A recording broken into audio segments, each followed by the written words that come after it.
3인칭 행동 시점 삼행시 진짜 오랜만입니다. 우리는 살아있었다. 네, 무려 8개월 만에 녹화를 하게 됐는데요. 특별한 사정이 있습니다. 그건 잠시 후에 말씀드리도록 하고요. 우리 멤버들 사이에 그 8개월 동안 약간 좀 변화가 많았어요. 많은 일이 있었어요. 근황에. 우리 황영은 요즘 부산에 굉장히 자주 가시죠? 그렇게 됐습니다. 네. 저희 황영께서 부산의 도시 브랜딩 총괄 디렉터로서 지금 활동하고 계시는데 총디. 총디 얼마 전에 슬로건을 발표했죠. 네네네. 부산 이주굿, 부산 좋다 아이가. 네. BIG. BIG. 야, 이게 눈치 빠른 사람들은 알아. 네. 눈치 빠른 사람들은 알아요. 프랑스 기업에도 그 BIG가 BIC. C구나. 에이 바보야.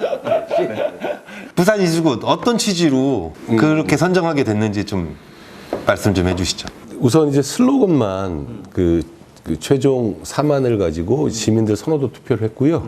두 안이 각축을 벌이다가 최종적으로 부산 이주굿이 됐습니다. 약간 논란도 있고요. 마음에 안 들어 하시는 분도 계신 것 같고요. 자기들이 해보라지. 원래 다이내믹 부산이라고 있었어요. 그게 부산의 도시 브랜드 슬로건이 다이내믹 부산이었어요. 밑에 아시안 게이트웨이라고 조그맣게 써 있는데 그건 잘 기억 못 하시는 것 같고. 그럼 다이내믹 부산이 뭐 안 좋은 슬로건이냐? 그건 아니에요. 한 두 가지 문제가 있어요. 하나는 혹시 기억하시나요? 다이내믹 코리아. 그렇지. 다이내믹 코리아는 언제 했냐면 2002년에 발표됐어요. 지금 안 쓰지만. 그러니까 이게 브랜드 체계상 국가 브랜드 슬로건이 다이내믹 코리아인데 그 다음에 나와 그 다이내믹 부산은 사실 그때 그래서 제 개인적인 욕심은 그때 그게 채택이 안 됐어야지 맞는 거예요. 사실은 브랜드 체계상 그런 이유도 하나 있고 두 번째는 더 큰 게 20년 전하고 부산이 너무 달라졌어요. 너무 달라졌어요. 다이내믹 부산 할 때 다이내믹이라는 이 키워드가 부산 사람들이 어떤 열정적이고 활기차고 하는 측면을 분명히 보여주고 있어요. 근데 그거 한 단어로만 다이내믹 하나로만 부산을 다 담기는 이제 한계가 노정될 정도로 부산이 많이 달라졌어요. 대표적인 게 뭐냐면 이제 부산 시민들의 인식에 이번에 가서 이제 소비자 조사도 하고 인터뷰도 하게 해보니까 대한민국 제2의 도시라는 세컨 라지스트 시티라는 그 인식보다는 서울과는 다르다라는 생각이 더 커요.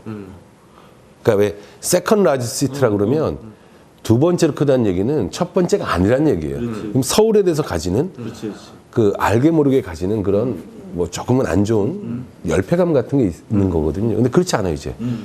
그래서 현장에서 어떤 얘기가 나왔냐면 슬로건 얘기하고 와야 되는데 마 부산 이거 하면 되겠다 이거예요. 백길이 이런 사람도 있었어요. 이제 그거를 그대로 슬로건을 쓸 수는 없지만 그 얘기는 뭐냐면 부산 분들이 부산에 대해서 가지는 자긍심이 20년 전과는 전혀 다른 수준이 됐고 실제로 뭐라 그러냐면 서울보다 더 살기 좋은 도시 아니냐 이거지. 중요한 게 이런 부산 분들의 부산에 대한 자긍심이나 이런 거를 어쨌든 품어야 된다. 이게 참 중요한 요소다라고 시작이 됐고요. 그리고 부산의 지향점 같은 거를 뽑아보고 연구해보고 하니까 부산은 앞으로도 더 글로벌해져야 된다 반드시. 그리고 보다 더 포용적이고 개방적인 도시가 돼야 된다. 그리고 혁신적이어야 되고 뭐 이런 얘기가 많이 나와요. 다이나믹한 건 유지하고 싶고. 그래서 브랜딩이라는 게 슬로건 던져주고 그림 그려주고 끝나는 게 아니잖아요. 그 방향에 따라 실체가 바뀌지 않으면 이건 브랜딩이 아니잖아요. 그래서 지금 브랜딩이 진정성이 필요하다는 그런 거잖아요. 그래서 한 세 가지를 고민했던 거예요.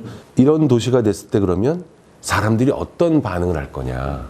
우리 흔히 광고에서 얘기하는 기대 반응. 아, 역시 야 부산 좋네. 그러니까 부산이 좋다가 아니라 아 부산이라 좋네. 마 부산이네. 그런 기대 반응에 초점을 둬서 한 안을 만든 게 부산 이즈 굿이에요. 그리고 부산이 어떤 역할을 할 거냐. 기대 반응이 아니라 어떤 역할을 할 거냐라고 할 때 예를 들면 뭐 대륙 문명과 해양 문명을 연결해주고 그래서 브릿지 포롤이라는 안이 나왔어요. 그 두 개가 경험을 했는데 결과적으로 부산에서 굿이 됐고 저의 노림수는 이 굿이라는 단어가 부산이 좋다라는 단순한 표현이 아니라 부산이라 좋다라는 뜻을 내고 국문 슬로건은 그 GOD에 지향점을 전 다 담았어요. G는 글로벌, O는 오픈, 개방성, 포용성. 또 다른 O는 오리지널, 부산만의 독특함이 있어야 되고 D는 다이내믹이에요. 그래서 부산 is good 이렇게 되는 거고요. 막 부산 아이가 부산이라 좋다고 제가 보기에는 30년, 50년은 쓰고 싶거든요. 우리 후손들을 위해서 만들었다고 저는 자부하는데 부산 is good을 야마로 딱 치고 헤드카피를 올리고 황영 이거 하지 않았어? 또 네모 해가지고 부산 살기에 좋다. 합성이겠지 뭐. 사업하기 좋다. 그렇지. 부산 is good for 엑스포 뭐 이렇게 가겠지. 엑스포. 예를 들면 이런 거죠. 올해 4월 초에 이제 엑스포 실사단이 김해공항에 딱 내렸을 때 부산 도시 브랜드 이 포스터가 딱 있는데 부산 is good 하고 밑에 good for world expo 혹은 good enough for world expo 빡 박혀 있는 거고 부산 영화제 기간 되면 영화제도 브랜딩 요소를 활용해야 되잖아요. 부산 is good 써있고 밑에 good for world movies 나오는 거고 예를 들어 여름에 해운대 난리 날 거 아닙니까? 그럼 부산 is good 딱 하고 good to travel도 되고 good to enjoy도 되고 이렇게 가져가는 거예요. 그런데 이렇게 가져가는 거 하나를 확장성만의 문제가 아니라 그런 말이 나올 수 있도록 시가 실체 변화를 부산이 good to work이면 일하기 좋은 도시 되려면 일자리도 더 만들어야 되고 실체 변화가 동반돼야 돼요. 그래서 이런 캠페인이 1년, 2년, 3년, 5년, 10년 되고 나면 저는 사람들 머릿속에 부산 is good, 빅 부산 캠페인이 될 거고 빅 브랜드 캠페인이 될 거다. 이런 노림수로 가고 있습니다. 그래서 전문가들이 이제 마음에 안 들어 하시는 분도 계신다는 걸 인정하고 이해합니다. 근데 예를 들어 1번. 슬로건이 너무 밋밋하지 않니? 쉽다. 너무 쉬운 거 아니니? 뭐 그거는 개인의 또 취향이니까 뭐라고 말씀 못 드리겠어요. 근데 쉬워야 되는 건 맞아요.